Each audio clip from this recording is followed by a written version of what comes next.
Arafat Mohamed ne reprendra pas le chemin de l'école à la rentrée prochaine. L'élève en classe de 3e au lycée Blain de Koutaba, dans le département du Nord, n'a pas pu supporter son échec au brevet d'études du premier cycle, dont les résultats viennent d'être rendus publics. Il était ici au lycée pour sculpter les listes des admis autour de 18h30 et malheureusement, il n'avait pas été admis.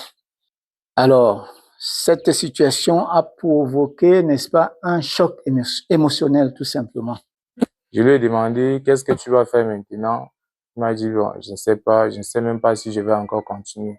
Je lui ai dit, non, tu dois continuer. Il était en train de pleurer, il ne disait rien, il pleurait seulement.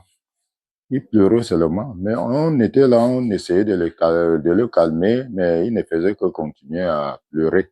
Bon, autour de 20h30, 21h, il a commencé à s'affaiblir. Conduit dans une formation sanitaire de la localité, Arafat ne survivra pas à ce choc émotionnel malgré les efforts du personnel soignant. Bon, malheureusement pour lui, une veine était déjà coupée au niveau de la tête. Mais quand même, ils ont quand même tenté de le sauver. Mais il se faisait déjà tard. Il se faisait déjà trop tard. Parce que quand ils ont placé la perfusion, ils n'ont pas pris 3 minutes. Les infirmiers ont constaté que c'était déjà fini pour lui.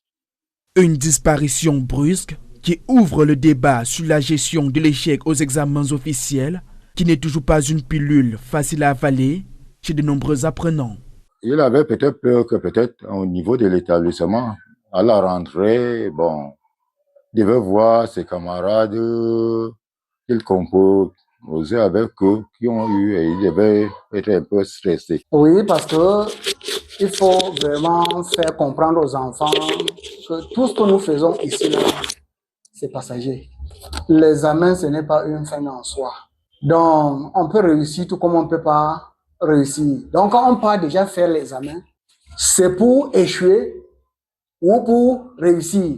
Mohamed Arafat a été inhumé en Koundja Aéroport, son village natal, dans le département du Nord, région de l'Ouest, laissant les proches et la communauté éducative dans une profonde consternation. Au sortir des examens, il avait confirmé à son père que cette année était son année et que dans tous les cas, il était sûr à 100% de réussir son examen. Malheureusement, tel n'a pas été le cas et ça a créé ce choc.